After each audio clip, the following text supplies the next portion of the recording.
Sir polynomial polynomial polynomial सिखा दो sir. भाई आपने तो कमेंट बॉक्स में इसकी बारिश ही कर दी। हालांकि मैं लॉन्ग वीडियो नहीं बनाना चाहता था अभी, लेकिन यार आपने मुझे मजबूर कर दिया और फाइनली गाइस आप ही की डिमांड पे और आप ही की फरमाइश पे भाई लेकर के हाजिर हूं क्लास 9 और क्लास 10 का एक बेहद ही शानदार सा चैप्टर जिसका नाम है पॉलिनोमियल, जिसका हिंदी में मतलब होता है बहुपद। तो भाई चैप्टर काफी ज्यादा आसान होने वाला है, बिल्कुल जीरो लेवल से एकदम बेसिक से हम इस चैप्टर को पढ़ने वाले हैं। सो वीडियो को लास्ट तक जरूर देखना। और वीडियो में आगे बढ़ने से पहले यार अपने भाई का नाम भी जान लो गाइस। मेरा नाम है प्रिंस प्रजापति और स्वागत करता हूं आप सभी का आपके अपनी YouTube channel zero to hero academy में। सो गाइस इससे पहले कि भाई मैं आपको पॉलिनोमियल यानी कि बहुपद की डेफिनेशन बताऊं, आपको कुछ ऐसी काम की बातें बताना चाहूंगा जिनको सीखने के बाद आपके इस चैप्टर में स्ट्रॉन्ग पकड़ बनेगी, कमांड बनेगी बहुत अच्छी। तो भाई पहले जान लेते हैं वो काम की बातें कौन कौन सी। जैसे कि नंबर 1, सबसे पहले इस चैप्टर में आपको जानना पड़ेगा कि भाई कहीं पे भी x की पावर 0 आ जाए तो उसका मतलब हम यहां पे मान के चलेंगे 1। x की पावर 0 दिखे तो इसका मतलब क्या होगा, 1 होगा। सर x का मतलब भैया, x का मतलब यहां पे ये होता है कि आप कोई भी संख्या लो उसकी पावर 0 करो आंसर 1 आ जाएगा, ये इसका मतलब है। ठीक है, x का मतलब कोई संख्या हो सकती है यहां पे। अब यहां पे ये बात भी जान लो साथ के साथ कि 0 की पावर 0 पे 1 नहीं आता, इसे नॉट डिफाइन यानी कि अपरिभाषित बोलते हैं। बाकी सब की पावर 0 पे 1 ही आएगा। तो ये हमारे एक इंपॉर्टेंट रिजल्ट हो गया। दूसरे रिजल्ट की तरफ बढ़ते हैं। भाई दूसरी इंपॉर्टेंट बात ये है, कभी भी x की घात 1/2 दिखे, x की पावर 1/2 दिखे तो आप इसे लिख सकते हो ले जाकर के रूट में x। और अगर रूट में x है तो रूट हटा के आप लिख सकते हो x की पावर 1/2। मतलब सर मतलब ये हुआ किसी संख्या की घात, जैसे कि मान लो 6 की घात 1/2 आ जाए तो आप इसे लिख सकते हो रूट के अंदर 6। बस एक चीज का ख्याल रखना, यहां पे जो रूट में जो संख्या आ रही है कभी माइनस में ना हो, क्योंकि माइनस की संख्या रूट में एग्जिस्ट ही नहीं करती, आंसर ही नहीं देती। अगला इंपॉर्टेंट रिजल्ट जान लो ये है मेरे भाई कि अगर कभी भी इस चैप्टर में x की घात 3/2 दिखे, x की पावर 3/2 नजर आए तो इसका मतलब आप डायरेक्ट लिख देना x रूट x। क्या लिखोगे, इसका मतलब आप लिखोगे x रूट x। ठीक है, एग्जांपल के तौर पे कभी आपको मिल जाए मान लो 5 की पावर 3/2 तो आप इसको डायरेक्ट लिख देना, इसका मतलब बनेगा 5 रूट 5। बस इतना लिखना है आपको। बस यहां पे भी इस बात का ख्याल रखना, रूट में आने वाली संख्या कभी माइनस में नहीं होनी चाहिए।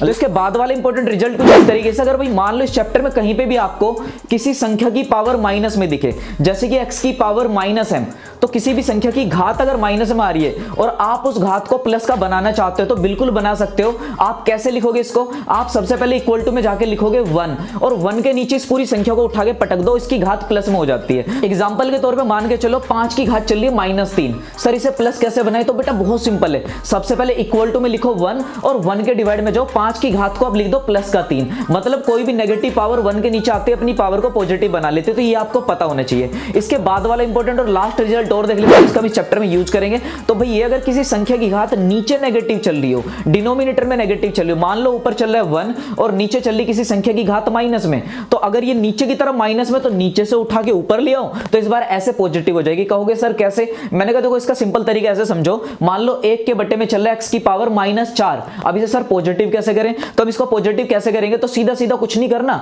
x की पावर 4 लिख दो, खेल खत्म, बस इतना करना है आपको।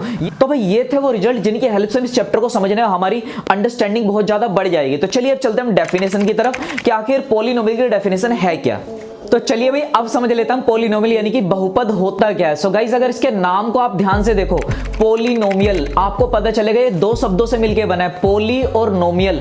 और गाइस यहां पे मैं आपको बताना चाहूंगा, पॉली का मतलब होता है मैनी यानी कि एक से ज्यादा, और नोमियल का मतलब होता है टर्म यानी कि टुकड़े। मतलब गणित में कोई ऐसी चीज, मैथ्स में कोई ऐसी चीज जिसके एक से ज्यादा टुकड़े हो, एक से ज्यादा पार्ट हो, एक से ज्यादा हिस्से हो, उसको बोलेंगे हम पॉलिनोमियल। हिंदी वाले ऐसे समझें कि हिंदी में बोला जाता है बहुपद। बहुपद का मतलब जिसमें बहुत सारे पद हो, टुकड़े हो, हिस्से हो, उसको ऐसी किसी चीज को बहुपद बोलने वाले हैं। तो भाई ये हमें पॉलिनोमियल के इसके नाम से एक बेसिक आइडिया मिल गया, एक रफ आइडिया मिल गया। हमें कुछ ऐसा फील होने लगा कि भाई गणित में ऐसी कोई चीज पॉलिनोमियल कहलाएगी। पर मेरे दोस्त मैं आपको बताना चाहूंगा ये पॉलिनोमियल की डेफिनेशन नहीं है।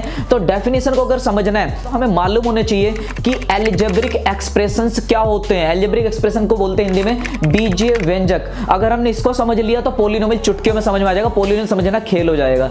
अब सवाल ये सर अलजेब्रिक एक्सप्रेशन होते क्या हैं, तो मैं आपको ये भी बताना चाहूंगा अलजेब्रिक एक्सप्रेशन को समझने के लिए हमें नॉलेज होनी चाहिए वेरिएबल की, नॉलेज होनी चाहिए कांस्टेंट की, नॉलेज होनी चाहिए कोएफिशिएंट की, और नॉलेज होनी चाहिए टर्म की। तब जाके हमें अलजेब्रिक एक्सप्रेशन समझ में आएंगे। और एक बार आपको अलजेब्रिक एक्सप्रेशन अच्छे समझ में आ गए ना मेरे भाई, तो पॉलिनोमियल समझना एकदम खेल हो जाएगा। तो चलिए समझ लेते हैं सबसे पहले कि वेरिएबल्स क्या होते हैं जिन्हें हिंदी में बोला जाता है चर। तो आइए जानते हैं वेरिएबल की डेफिनेशन को।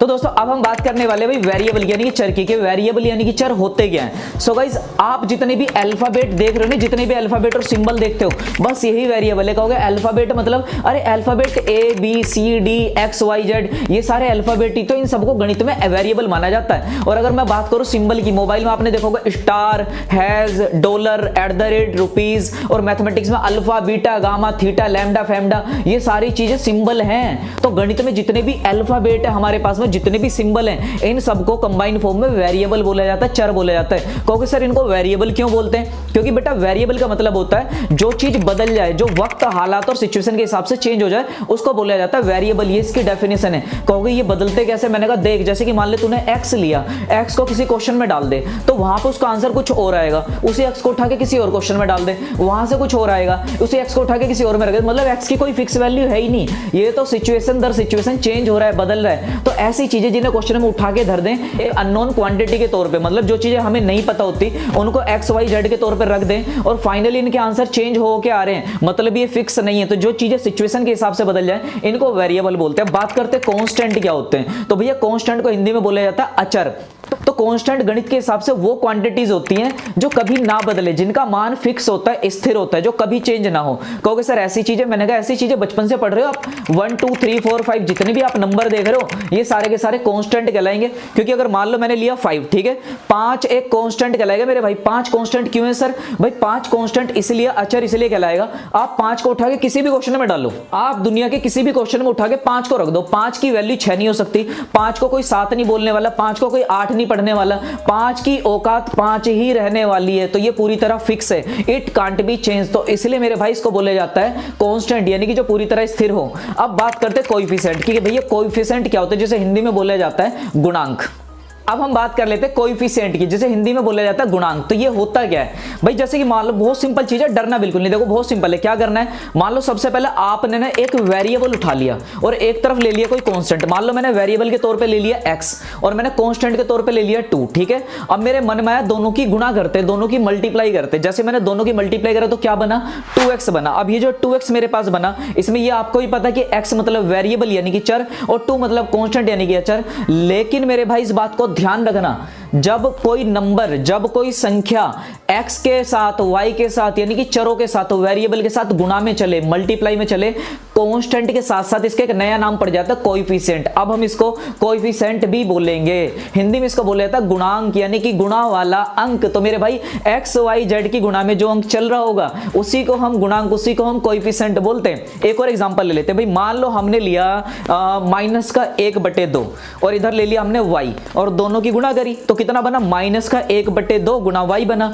तो भाई यहां पे जो गुणा वाला अंक होगा उसी को गुणांक मानेंगे। मतलब यहां पे देखो ये y क्या है, y तो एक वेरिएबल हो गया, चर हो गया, और -1/2 एक कांस्टेंट है। लेकिन क्योंकि ये -1/2 इस समय y के साथ गुणा में चल रहा है, चर के साथ, वेरिएबल के साथ इनटू में चल रहा है, तो इसलिए इस -1/2 का एक नया नाम रख देंगे हम यहाँ पे कोएफिशिएंट। तो इसको गुणांक बोला जाएगा। तो आपको जब भी गुणांक निकालना हो, वेरिएबल जब भी आपको गुणांक निकालना हो, कोएफिशिएंट निकालना हो, तो बहुत सिंपल है, आपको करना कुछ नहीं है। जो भी XYZ चल रहा है आपको उसे छिपा लेना है, उस पर हाथ रख के छिपा लो, तो जो गुणा वाला अंक बचेगा मेरे भाई वो इसका गुणांक कहलाएगा, उसका कोएफिशिएंट कहलाएगा। तो बहुत ही सिंपल है। चलिए अगले टॉपिक पे चलते हैं। अब हम फाइनली समझ लेते हैं कि भाई टर्म क्या होता है। सो गाइस अब हम बात कर लेते हैं भाई टर्म की। टर्म को हिंदी में बोला जाता है पद। ये होता क्या है सर, टर्म क्या होती है? तो टर्म मेरे भाई बहुत ही सिंपल चीज है, आपको कुछ नहीं करना, एक लेना है वेरिएबल, एक लेना है कांस्टेंट, यानी कि एक चर लेना है, एक अचर लेना है। अब आपको या तो दोनों की गुणा करनी है या दोनों को आपस में भाग कर लेना है। तो गुणा करने से या भाग करने से जो भी चीज हमारे पास में निकल करके आएगी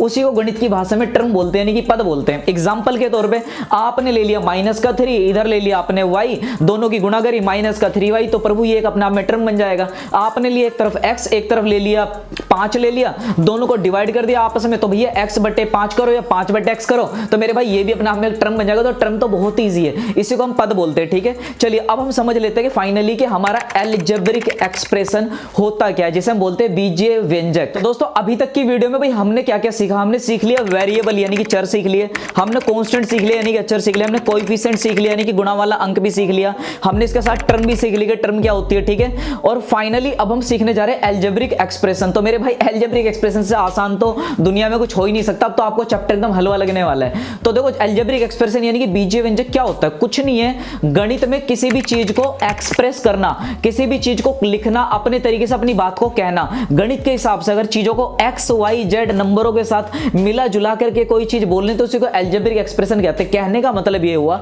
अभी तक आपने जितने भी वेरिएबल सीखे, कांस्टेंट सीखे, कोएफिशिएंट सीखे, टर्म सीखे, अगर इन सबको आपस में प्लस माइनस करके, आपस में गुणा करके, मल्टीप्लाई करके, डिवाइड करके, कुछ भी नियम लगा के, गुणा भाग जोड़ घटा कुछ भी लगा के अगर मैं लिखता हूं तो मेरे भाई ये सब अपने आप में अलजेब्रिक एक्सप्रेशन कहलाएंगे। तो मेरे भाई जितने भी हमने वेरिएबल सीखे, वेरिएबल वो सारे वेरिएबल ही अलजेब्रिक एक्सप्रेशन कहलाते हैं। जितने भी कांस्टेंट सीखे वो सारे अलजेब्रिक एक्सप्रेशन कहलाते हैं। जितने भी टर्म हमने देखी वो सब अलजेब्रिक एक्सप्रेशन कहलाएंगी। जितने भी कोएफिशिएंट का हमने फॉर्म देखा सब अलजेब्रिक एक्सप्रेशन है। आप खाली x उठा लो तो भी अलजेब्रिक एक्सप्रेशन है, आप खाली 2 ले लो तो भी अलजेब्रिक एक्सप्रेशन है, आप दोनों को प्लस कर लो तो भी अलजेब्रिक एक्सप्रेशन है, माइनस कर लो, मल्टीप्लाई कर लो, डिवाइड कर लो, मेरे भाई सबको मिला जुला करके जो बनता है ना उसी को बोलते हैं हम अलजेब्रिक एक्सप्रेशन यानी कि बीजीय व्यंजक। तो ये इतना आसान था। और मेरे भाई ये जो आप अपनी स्क्रीन पर देख रहे हो ना ये सब उदाहरण है अलजेब्रिक एक्सप्रेशन के यानी कि बीजीय व्यंजक के। और ऐसे ना मैंने कुछ एग्जांपल लिए, करोड़ों अरबों खरबों बनाए जा सकते हैं, तो मैंने कुछ ले ली ताकि आपको समझ में आ जाए। अब चलिए इनमें से एक अच्छा सा एग्जांपल निकाल के मैं आपको और डिटेल में समझाने की कोशिश करता हूं। मान लो हमने इनमें से एक उदाहरण ले लिया 3x² - 4x + 5, हमने ये एक एक्सप्रेशन ले लिया, ठीक है। अब इस एक्सप्रेशन में हमें क्या समझना है, हमें इसमें ये देखना है कि वेरिएबल क्या चल रहा है। तो भाई इसका जो वेरिएबल यानी कि इसका जो चर चल रहा है वो चल रहा है इसके अंदर x, ठीक है। दूसरी इंपॉर्टेंट बात सर इसके अंदर कांस्टेंट यानी कि अचर क्या चल रहा है। तो भैया इसमें कांस्टेंट नंबर जो चल रहा है वो चल रहा है 3 चल रहा है, -4 चल रहा है और 5 चल रहा है। तो ये इसके कांस्टेंट टर्म कहलाएंगे। लेकिन क्योंकि ये नंबर चल रहे हैं x की यानी कि वेरिएबल की गुणा में तो इनको कोएफिशिएंट यानी कि गुणांक भी कहेंगे। तो अगर मैं आपसे पूछूं x की पावर 2 को छिपा के तो इसका गुणांक क्या बना, तो आप बोलोगे सर 3। और अगर मान लो मैंने x की पावर 1 को छिपाया तो इसका गुणांक क्या बना, तो आप बोलोगे सर -4। तो सर कहोगे जो 5 बचा ये क्या बचा सर, तो मैं कहूंगा जो 5 बचा वैसे तो एक कांस्टेंट टर्म है यानी कि एक अचर टर्म है, लेकिन मेरे भाई इसको भी हम गुणांक बना सकते हो। कहोगे सर कैसे, तो क्या मैं इस 5 की गुणा में 1 लिख सकता हूं, कहोगे हाँ सर बिल्कुल लिख सकते हो। और याद करो मैंने चैप्टर की शुरुआत में बताया था कि x की पावर 0 बराबर होता है 1। कहोगे हाँ हाँ सर याद आ गया, x की पावर 0 पे 1 बताया था आपने। तो क्या मैं इस 1 की जगह पे x की पावर 0 लिख सकता हूं, तो आप कहोगे हाँ सर बिल्कुल लिख सकते हो, क्योंकि इसका आंसर आना तो 1 ही है फिर भी। लेकिन जैसे ही मैं x की पावर 0 लिखूंगा तो अब मैं x की पावर 0 तो बन गया मेरे भाई एक चर यानी कि एक वेरिएबल। अब मैं अगर आपसे पूछूं कि ये जो 5 है ये किसका गुणांक बना है, किसका कोएफिशिएंट बना, तो आप बता सकते हो कि सर ये x की पावर 0 का गुणांक बन रहा है, क्योंकि मैं x की पावर 0 को अगर छिपा लो तो यहां पे गुणांक निकलेगा 5। तो जितने भी हमारे पास नंबर होते जिनके साथ कोई x y z नहीं होता तो वहां पे मैं x की पावर 0 लगा के उसको भी हम गुणांक यानी कि कोएफिशिएंट बना सकते हैं। और दोस्तों ये जो हम इस एक्सप्रेशन के अंदर प्लस और माइनस साइन का यूज करें, इन प्लस और माइनस को बोला जाता है मेरे भाई ऑपरेटर, जो इस एक्सप्रेशन को ऑपरेट करने का काम कर रहे हैं। और इस प्लस और माइनस के इधर और उधर इसके जितने भी टुकड़े हैं, जितने भी इसके पार्ट बन रहे हैं, हर एक टुकड़े को यानी कि टोटल आप गिन लो कितने टुकड़े बन रहे हैं, 1 2 3। तो हम गणित की भाषा में बोलेंगे इसके अंदर 3 टर्म हो गई, इन्हें बोलते हैं 3 टर्म्स, ठीक है। यानी कि इसके 3 पद हो गए इसके अंदर। अगर इसमें 2 टुकड़े होते तो हम बोलते 2 टर्म, इसमें एक ही होता तो हम बोलते 1 टर्म। तो जितने टुकड़े उतने टर्म, तो इसी को हम बोलते हैं टर्म यानी कि टुकड़े, ठीक है। तो आई होप कि आपको ये भी समझ में आया होगा। सो गाइस फाइनली अब हम समझ लेते हैं कि यार आखिर पॉलिनोमियल यानी कि बहुपद क्या होता है, इसकी एग्जैक्ट डेफिनेशन क्या है। तो चलते हैं अब हम डेफिनेशन की तरफ। तो दोस्तों अब हम समझने वाले कि भाई पॉलिनोमियल यानी कि बहुपद क्या होता है। तो मेरे भाई बहुपद यानी कि पॉलिनोमियल भी ना एक तरह का अलजेब्रिक एक्सप्रेशन ही होता है, मतलब अलजेब्रिक एक्सप्रेशन से ही बनेगा वो भी। तो लेकिन हमारे पास मान लो बहुत सारे करोड़ों अलजेब्रिक एक्सप्रेशन है, तो जरूरी नहीं है सारे के सारे पॉलिनोमियल बन जाए। केवल वही अलजेब्रिक एक्सप्रेशन पॉलिनोमियल बना सकते हैं, उन्हीं अलजेब्रिक एक्सप्रेशन से पॉलिनोमियल बन पाएगा जिनमें 2 खास बात पाई जाएंगी। अगर वो 2 क्वालिटी किसी अलजेब्रिक एक्सप्रेशन में मिल गई तो हम उसे एक नया नाम दे देते हैं पॉलिनोमियल यानी कि बहुपद। अब कहोगे सर वो 2 क्वालिटी क्या है, तो मेरे भाई दोनों क्वालिटी ध्यान से सुनना।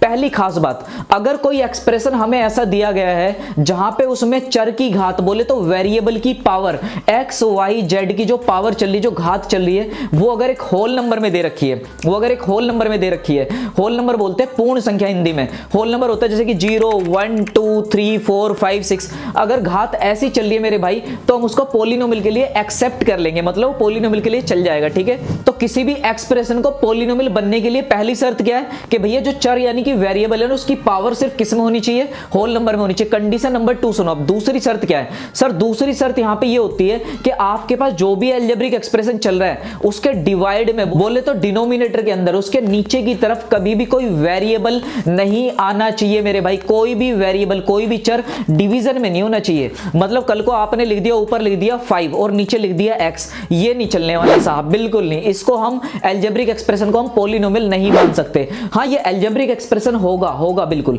लेकिन ये पॉलिनोमियल के लिए नहीं चल पाएगा। तो पॉलिनोमियल की कंडीशन ये कहती है कि आप डिवाइड में किसी भी x y z को नहीं रख सकते, दिस इज नॉट अलाउड। तो भैया अगर ये दो शर्तों को पूरा कर रहा है कोई भी एक्सप्रेशन तो हमारा पॉलिनोमियल कहलाएगा। अब एग्जांपल लेते हैं, एग्जांपल की मदद से समझेंगे। मान लो कि भाई आपके पास चल रहा है y+2, ये कोई एक्सप्रेशन है, कोई अलजेब्रिक एक्सप्रेशन। अब सवाल ये है कि ये पॉलिनोमियल बन पाएगा या नहीं बन पाएगा। तो भैया इसके लिए हमें दो शर्तों को चेक करना पड़ेगा।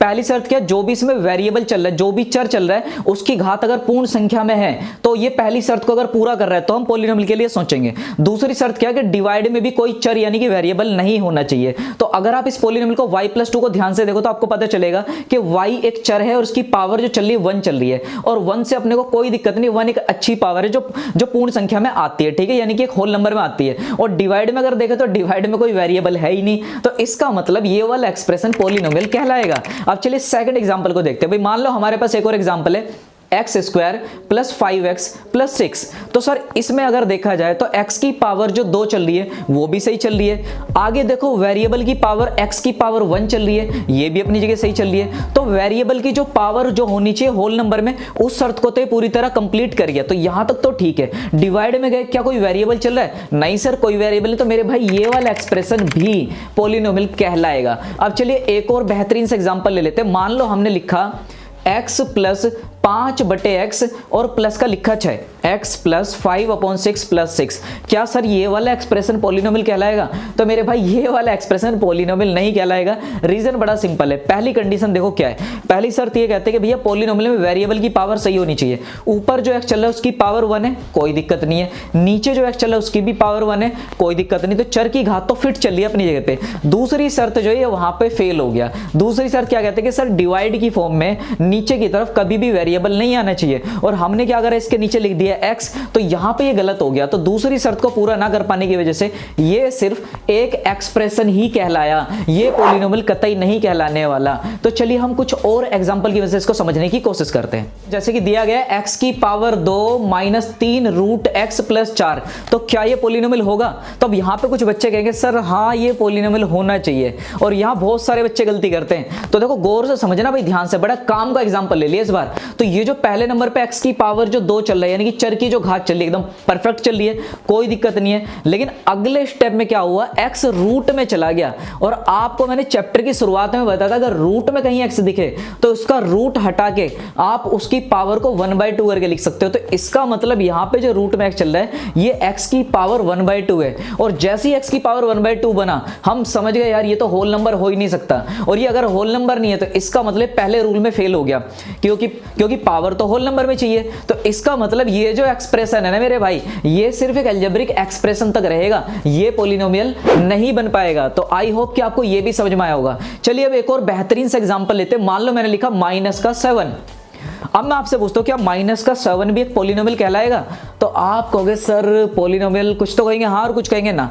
तो भैया ये भी एक बेहतरीन एग्जांपल है, ध्यान से समझो। देखो क्या करना है, माइनस का जो 7 चल रहा है तो पॉलिनोमियल चेक करने के लिए हमारे पास दो शर्तें। पहली शर्त क्या है कि वेरिएबल की पावर होल नंबर में हो, दूसरा डिवाइड में कोई वेरिएबल ना हो। अब आप कहोगे सर यहाँ तो वेरिएबल ही नहीं है, तो पता कैसे करेंगे? तो मेरे भाई जिसके पास वेरिएबल नहीं होता उसके बराबर में जाके लिख दो गुणा में 1, और 1 की जगह लिख दो x की पावर 0, क्योंकि इसे सोल्व करने पे भी तो वापस 1 मिलेगा। तो ये बनेगा -7 x की पावर 0। तो जैसे ये बना तो यहाँ वेरिएबल हमने खुद क्रिएट कर दिया। अब ये जो वेरिएबल, ये जो चर हमने इसमें बनाया कि इसकी घात 0 एकदम सही है। हाँ सर, वेरिएबल की पावर एकदम परफेक्ट चल रही है, तो पहले रूल में पास। अब दूसरा रूल, क्या डिवाइड में कोई XYZ है? नहीं सर, डिवाइड में कोई XYZ नहीं, तो इसका मतलब ये जो -7 है मेरे भाई, ये भी एक पॉलिनोमियल होगा। तो इस हमने ये पता कर लिया, दुनिया में जितने भी नंबर होते हैं सबके साथ x की पावर 0 लगा के सबको पॉलिनोमियल बना सकते हैं, तो सारे के सारे नंबर ही पॉलिनोमियल कहलाते हैं मेरे भाई। ठीक है, तो आई होप कि आपको ये भी समझ में आया होगा। तो चलिए इसी तरह का एक और एग्जांपल देख लेते हैं भाई। मान लो हमारे पास है 5x की पावर 3 और प्लस 4x की पावर -2 और प्लस में चल रहा है 6। तो अगर आप यहां पे ध्यान से देखो तो ये पहली शर्त क्या कहती है कि वेरिएबल की जो पावर होनी चाहिए वो होल नंबर में होनी चाहिए, 0 1 2 3 4 5। तो अगर देखा जाए तो पहली शर्त में ये फेल हो गया। आप गौर से देखो, पहले नंबर पे जो x की पावर चल रही है, जो 3 जो चल रही है वो तो करेक्ट चली है, लेकिन आगे मेरे भाई जो पावर आ गई वो आ गई नेगेटिव, और नेगेटिव नंबर होल नंबर में तो आता ही नहीं है। तो ये पहली शर्त में फेल हो गया। तो मैं दूसरी वाली कंडीशन क्यों चेक करूं? तो इसका मतलब ये जो अलजेब्रिक एक्सप्रेशन है सिर्फ एक एक्सप्रेशन तो कहलाया, लेकिन ये पॉलिनोमियल नहीं कहलाया। तो दोस्तों ये थी भाई पॉलिनोमियल से रिलेटेड आज की जानकारी। आई होप कि आपको हर एक चीज बहुत ही अच्छे से डिटेल में समझ में आई होगी। तो दोस्तों जल्दी लेकर के आते हैं आपके लिए वीडियो पार्ट 2, जिसमें हम आपको और ज्यादा डिटेल में चीजों को बताएंगे। और पार्ट 3 के अंदर हम आपको जितने भी क्वेश्चन है एनसीईआरटी के एग्जाम्पल से लेके बोर्ड में जितने भी रिपीटेड क्वेश्चन है, जितने भी आ चुके हैं, सभी को कवर करने वाले, एक एक करके लेवल बाय लेवल हम वीडियो को बनाने वाले हैं आपके लिए। तो दोस्तों इसी तरीके से अपना सपोर्ट, अपना प्यार बनाए रखना है यार, और जाके एक प्यारा सा कमेंट करके बताने कि आपको वीडियो कैसे लगी। मिलते हैं आपसे एक नेक्स्ट वीडियो में, तब तक के लिए बाय बाय एंड जय हिंद दोस्तों।